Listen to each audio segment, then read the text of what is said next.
Which sports franchise would you like to mirror as a business? CJ, let's start with you.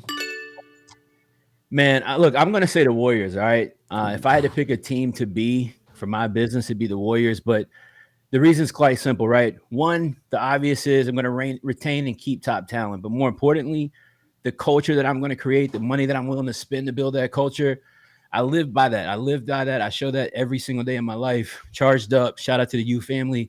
I've been able to create a culture over the last couple of years by being willing to do whatever it takes to make sure that the people with me running every single lap have the opportunity to win. So by far it would be the Warriors. No question. These guys on here, they don't got that type of family behind us. So they may not understand. Shout out to the U. All right. You can't just talk to the audience and beg for votes. That's got to be like some sort of penalty. It's a fact. Second place last round was Leon. So let's go ahead and get your opinion, Leon. Yeah, this one's really hard for me because I'm a diehard, lifelong Kansas City Chiefs fan. And so this was a hard question for me to answer. But the right answer for me is the Pittsburgh Steelers.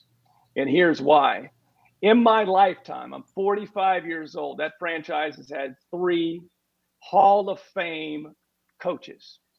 They have Hall of Fame ownership, Hall of Fame coaches. And last I checked, Mike Tomlin's their current head coach has never had a losing season. They are winners across the board. It comes from the top down. The culture is there. They win championships, and they're always, always competitive and consistent. So for me, the franchise I would want to model off of is the Pittsburgh Steelers. Okay, let's go to RJ.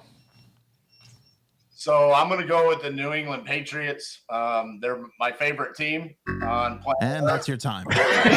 You're out. I'm sorry. Your clock can restart. Go ahead. So New England Patriots, so much so we even adopted one of their core values, which is do your job. But also going back to their owner, Robert Kraft, I consider myself very similar to him in the fact of if you go read the book, The Dynasty, about Robert Kraft buying the New England Patriots, he went into a bank in Boston with nothing to his name and convinced them to give him money to buy the New England Patriots and create the dynasty. I think the ability to recruit top coaching, top talent, and keep them around, regardless of what's happened over the past 20 years, they've been successful. And I love the fact that they live in the gray area. I mean, look, you look at great organizations like the Patriots and All In, they're willing to do whatever it takes to get that belt. And I want to mirror that just like those organizations. Okay. All right. Last but not least, we're going over to Shout Steve. out to Carlos, man. Shout out to Carlos. CJ got it. Oh, man. So I think RJ has the right answer, but his explanation was terrible. So I think really what we're looking at is the New England Patriots. And the reason why is the plug and play component, right? They've got structure, they got the culture, they got the right leadership. Doesn't matter if you've got a checkered past like Randy Moss or whatever, they can put you in, plug into a system, and get you performing at a high level. So I think their ability to bring in players that were facing troubled leadership and still excelling in their roles, and being able to get these guys their second, fourth round picks and becoming Pro Bowlers on a regular, consistent basis. Everyone that comes in just wins, and consistently they're one of the top performing teams, and they don't have to go and get the best players. They can get anybody and plug them in. I mean, the fact that they took Troy Brown and turned him from receiver to corner, I mean, that just talks about how the quality of the coaching within that organization. I got Shout out to Steve for dropping the Troy Brown line. I think he should win for that. I didn't know he was going to pull that one. But RJ, you are right. You know, Dynasty is a great book, and it does talk about Kraft walking into the bank as a printer and getting that money. It just happened to leave out the other thing that he walked in just a few years ago here in Florida. Didn't mention anything about that because he's walked into some other establishments as well. But he was confused. He was confused. The lighting, the red lighting was confusing. The red light district. No, it's look, I hear you guys, but I hear you guys talking a lot from the top down, right? I hear you guys focusing a lot of your conversation here on management, on ownership, on coaching, and all that's great. But if you're being blatantly honest, I don't know that New England's been able to necessarily retain top talent. I think they've been able to grow top talent. They couldn't retain Tom Brady. They've been able to retain Bill Belichick. I don't think they won the championship last year. I highly doubt RJ's a big fan. I don't think they're going to win a championship this year. The reason I said the Warriors is because they put players first. They created a culture with great ownership, with great coaching, but they brought in great talent. Maybe not the best talent, not the best high school talent, not the best college talent. What are you talking? But We're not talking about not the best talent. They got one of the greatest players of all time. I'll defend RJ. I'll defend RJ on this one though, because the Patriots are the best organization of realizing when a player, their stock is on the way down, and that as an organization, they put organization over players. And we've had this conversation before about what's better, the top end player that's a distraction and getting the most out of each individual person within the culture. So to that, I get your point of having, retaining players, but they're also really good about maximizing the talent that they have.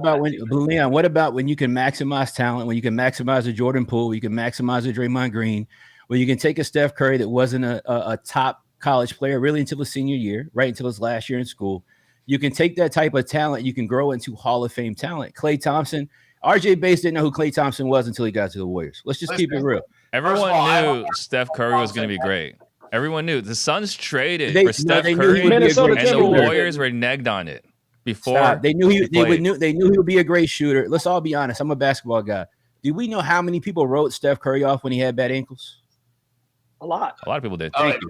Hold on 1 second here, CJ, because I got to defend myself. I'm a sports guy, okay? Please. I hung out with Klay Thompson at a Washington State-Stanford game, okay? So don't even go there, all right? You didn't even know that Klay Thompson went to Washington State. And then when you're talking about Julian Edelman, Wes Welker, these were not star players until they came to the Patriots. So you're talking about a Jordan Poole. Come on. No one knows. You're telling me Jordan Poole's not a star right now? No. Oh, listen, come on. That championship was won because of Steph. Okay, and listen, you never even brought up Steve Kerr. What about his leadership? I mentioned coaching. I think the Warriors have an organization where they develop from the ownership down to player. Great culture, great team effort. Everybody's dialed into the system. If you're not like KD, what did Draymond tell KD? RJ, get out of here. We don't need you. Right? We don't need you. Right? We can bring other players in. We can get Andre Iguodala back. We can go win another championship. That's what they did. Draymond says a lot, though, okay? You can't give him credit when he's right. All right. Voting is getting ready to close right now. I got to say, I've never questioned your guys' qualifications to be on this program before, but the fact that nobody said the Yankees, I guess we're not winners in this program. What? Dude. Points for me on this one. I get the question. All right, guys. It looks like Chris Jefferson took that one also with 40% of the votes. So shout out to Chris Jefferson on that. So what we have to do to qualify to win the round, we just got to give a shout out to the U. This is what it appears to be the strategy here. Hey, listen, you know how waves work? You know how waves work, right? You guys got nice water over there. Listen. This is how a wave works. You either get pushed over by the wave or you got to ride it, man. You got to make a choice.